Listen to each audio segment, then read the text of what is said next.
وہ چند ماہ کے بعد ملتان اپنی سٹڈیز کے سلسلے کو ایک بار پھر جاری رکھنے کے لیے آ گئی تھی۔ ایک شہر سے دوسرے شہر، دوسرے سے تیسرے شہر، ایک ایسا شہر جس کے بارے میں اس نے کبھی خواب میں بھی نہیں سوچا تھا، مگر اس نے تو خواب میں اور بہت کچھ بھی نہیں سوچا تھا۔ کیا اس نے کبھی یہ سوچا تھا کہ وہ 20 سال کی عمر میں ایک بار پھر بی ایس سی میں داخلہ لے گی، اس عمر میں جب لڑکیاں بی ایس سی کر چکی ہوتی ہیں؟ کیا اس نے کبھی سوچا تھا کہ وہ اپنی مرضی سے میڈیکل کالج چھوڑ دے گی؟ کیا اس نے کبھی سوچا تھا کہ وہ اپنے والدین کے لیے کبھی اس قدر تکلیف اور شرمندگی کا باعث بنے گی؟ کیا اس نے کبھی سوچا تھا کہ وہ اسجد کی بجائے کسی اور سے محبت کرے گی اور پھر اس سے شادی کے لیے یوں پاگلوں کی طرح کوشش کرے گی؟ کیا اس نے کبھی یہ سوچا تھا کہ ان کوششوں میں ناکامی کے بعد وہ سالار سکندر جیسے کسی لڑکے کے ساتھ اپنی مرضی سے نکاح کر لے گی؟ اور کیا اس نے یہ سوچا تھا کہ ایک بار گھر سے نکل جانے کے بعد اسے ڈاکٹر سبت علی کے گھرانے جیسا گھر مل سکے گا؟ اسے باہر کی دنیا میں پھرنے کی عادت نہیں تھی اور اسے باہر کی دنیا میں پھرنا نہیں پڑا تھا۔ اپنے گھر سے نکلتے وقت اس نے اللہ سے اپنی حفاظت کی بے تحاشا دعائیں مانگی تھیں۔ اس نے دعائیں کی تھیں کہ اسے در بدر نہ پھرنا پڑے۔ وہ اتنی بوڑھ نہیں تھی کہ وہ مردوں کی طرح ہر جگہ دن دناتی پھرتی، اور واقعی نہیں جانتی تھی کہ جب اسے اپنے چھوٹے چھوٹے کاموں کے سلسلے میں خود جگہ جگہ پھرنا پڑے گا، ہر طرح کے مردوں اور لوگوں کا سامنا کرنا پڑے گا، تو وہ کیسے کرے گی؟ وہ بھی اس صورت میں جب اس کے پیچھے فیملی بیک گراؤنڈ نام کی کوئی چیز نہیں رہی تھی۔ وہ بھی اس صورت میں جب کہ اس کے پیچھے فیملی بیک گراؤنڈ نام کی کوئی چیز نہیں رہی تھی۔ وہ اپنی فیملی کے سائے کے نیچے لاہور آ کر میڈیکل کالج میں پڑھنا اور آگے تعلیم حاصل کرنے کے لیے باہر جانے کے خواب دیکھنا اور بات تھی۔ تب اس کے لیے کوئی مالی مسائل نہیں تھے اور ہاشم و بین احمد کے پاس اتنی دولت اور اثر و رسوخ تھا کہ صرف ہاشم و بین احمد کے نام کا حوالہ کسی بھی شخص کو اس سے بات کرتے ہوئے مرعوب اور محتاط کرنے کے لیے کافی تھا۔ گھر سے نکلنے کے بعد اسے جس ماحول کے سامنے کا خدشہ تھا، اس ماحول کا سامنا اسے نہیں کرنا پڑا۔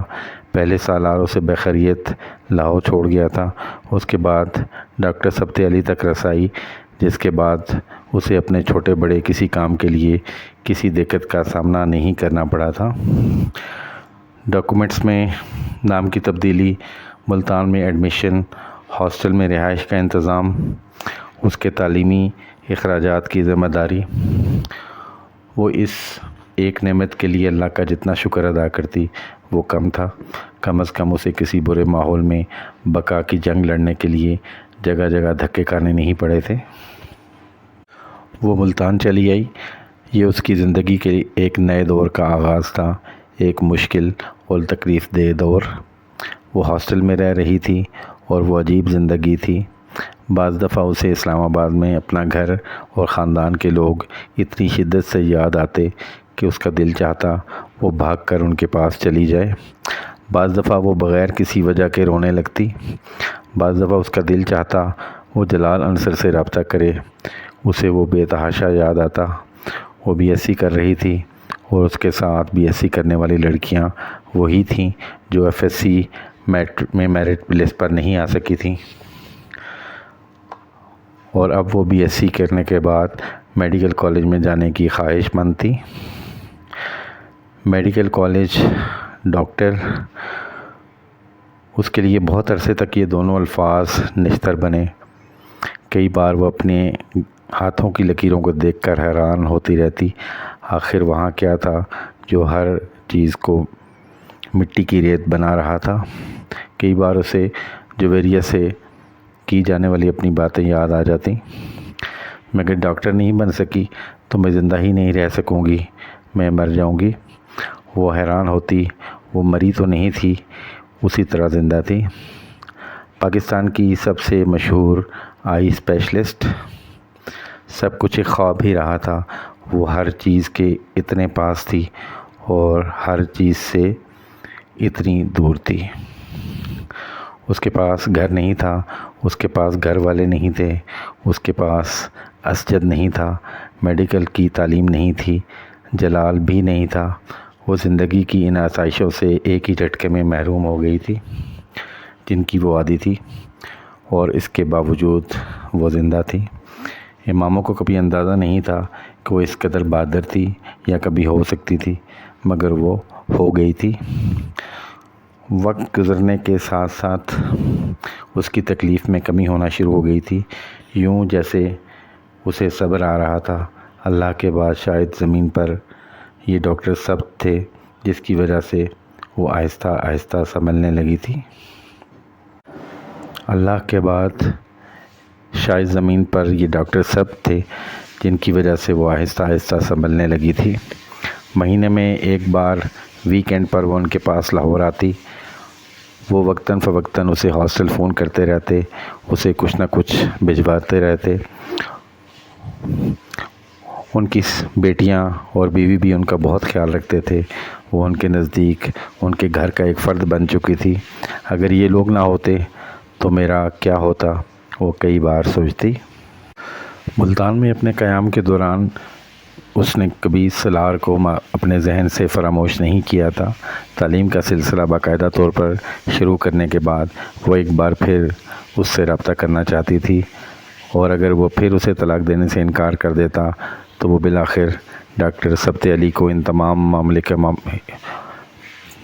اگر پھر وہ اسے طلاق دینے سے انکار کر دیتا تو بالآخر ڈاکٹر سبت علی کو اس تمام معاملے کے بارے میں بتا دینا چاہتی تھی۔ اور سالار سے رابطہ اس نے بی ایس سی کے امتحانات سے فارغ ہونے کے بعد لاہور آنے سے پہلے کیا تھا۔ اپنے پاس موجود سالار کے موبائل کا استعمال وہ بہت پہلے ترک کر چکی تھی۔ وہ نہیں جانتی تھی کہ 2 سال کے عرصے میں سالار دوبارہ اسی موبائل کا استعمال کرنا شروع کر چکا ہے، یا پھر اس نئے نمبر کو استعمال کر رہا تھا جو اس نے اپنا موبائل دے دینے کے بعد دیا تھا۔ ایک پی سی او سے اس نے سب سے پہلے اس کا نیا نمبر ڈائل کیا۔ وہ نمبر کسی کے استعمال میں نہیں تھا۔ پھر اس نے اپنے پاس موجود موبائل کے نمبر کو ڈائل کیا۔ وہ نمبر بھی کسی کے استعمال میں نہیں تھا۔ اس کا واضح مطلب یہی تھا کہ اب وہ کوئی اور نمبر لیے ہوئے تھا، اور وہ نمبر اس کے پاس نہیں تھا۔ اس نے بالآخر گھر کا نمبر ڈائل کیا۔ کچھ دیر تک بیل ہوتی رہی، پھر فون اٹھا لیا گیا۔ ہیلو، کسی عورت نے دوسری طرف سے کہا۔ ہیلو، میں سالار سکندر سے بات کرنا چاہتی ہوں، امامہ نے کہا۔ سالار صاحب سے؟ آپ کون بول رہی ہیں؟ امامہ کو اچانک محسوس ہوا جیسے اس عورت کے لہجے میں یکدم تجسس پیدا ہوا تھا۔ امامہ کو پتہ نہیں کیوں اس کی آواز شناسا لگی۔ اس سے پہلے کہ وہ کچھ کہتی، اچانک اس عورت نے بڑی پرجوش آواز میں کہا، امامہ بی بی، آپ امامہ بی بی ہیں؟ ایک کرنٹ کھا کر امامہ نے بے اختیار کریڈل دبا دیا۔ وہ کون تھی جس نے اسے صرف آواز سے پہچان لیا تھا، اتنے سالوں بعد بھی، اور اتنی جلدی، وہ بھی سالار کے گھر پر؟ کچھ دیر اس کے ہاتھ کانپتے رہے۔ وہ پی سی او کے اندر والے کیبن میں تھی، اور کچھ دیر ریسیور اسی طرح ہاتھ میں لیے بیٹھی رہی۔ وہ جو بھی ہو، مجھے ڈرنے کی ضرورت نہیں۔ میں اسلام آباد سے اتنی دور ہوں کہ یہاں مجھ تک کوئی نہیں پہنچ سکتا۔ مجھے خوفزدہ ہونے کی ضرورت نہیں، اس نے سوچا، اور پی سی او کے مالک کو ایک بار پھر کال ملانے کے لیے کہا۔ فون کی گھنٹی بجنے پر اس بار فون اٹھا لیا گیا، مگر اس بار بولنے والا کوئی مرد تھا، وہ سالار نہیں تھا۔ یہ وہ آواز سنتے ہی جان گئی تھی۔ میں سالار سکندر سے بات کرنا چاہتی ہوں، آپ امامہ ہاشم ہیں؟ مرد نے کھردری آواز میں کہا۔ اس بار امامہ کو کوئی شوق نہیں لگا۔ جی۔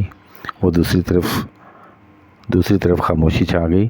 آپ ان سے میری بات کروا دیں۔ یہ ممکن نہیں ہے، دوسری طرف سے کہا گیا۔ کیوں؟ سالار زندہ نہیں ہے کیا؟ امامہ بے اختیار امامہ کے حلق سے نکلا۔ وہ مر گیا؟ ہاں۔ کب؟ اس بار مرد خاموش رہا۔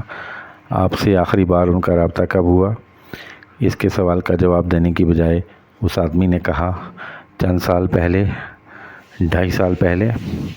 1 سال پہلے اس کی ڈیتھ ہوئی ہے۔ آپ امامہ نے کچھ بھی اور سننے سے پہلے فون بند کر دیا۔ کچھ کہنے اور سننے کی ضرورت نہیں تھی، وہ آزاد ہو چکی تھی۔ وہ جانتی تھی کہ ایک انسان کے طور پر اسے اس کی موت پر افسوس ہونا چاہیے تھا، مگر اسے کوئی افسوس نہیں ہوا تھا۔ اگر اس نے اس طرح اسے طلاق دینے سے انکار نہ کیا ہوتا تو یقیناً اس کے لیے وہ دکھ محسوس کرتی، مگر اس وقت 2.5 سال کے بعد اسے بے اختیار سکون اور خوشی کا احساس ہو رہا تھا۔ وہ تلوار جو اس کے سر لٹکی ہوئی تھی وہ غائب ہو چکی تھی۔ اسے اب ڈاکٹر ثبت علی کو کچھ بھی بتانے کی ضرورت نہیں تھی، وہ صحیح معنوں میں آزاد ہو چکی تھی۔ وہ اس کا وہاں ہاسٹل میں آخری دن تھا اور اس رات اس نے سالار سکندر کے لیے بخشش کی دعا کی۔ وہ اس کی موت کے بعد اسے معاف کر چکی تھی۔ وہ اس کی موت پر بے پناہ خوش تھی۔ ناظرین، اس کے ساتھ ہی یہ قسط اپنے اختتام کو پہنچی۔ آنے والی اقساط کو بر وقت دیکھنے کے لیے چینل جہان خودی کو سبسکرائب کر لیجیے گا۔ حاضر ہوتے ہیں اگلی ویڈیو کے ساتھ، تب تک کے لیے اجازت دیجیے گا۔ اللہ نگہبان۔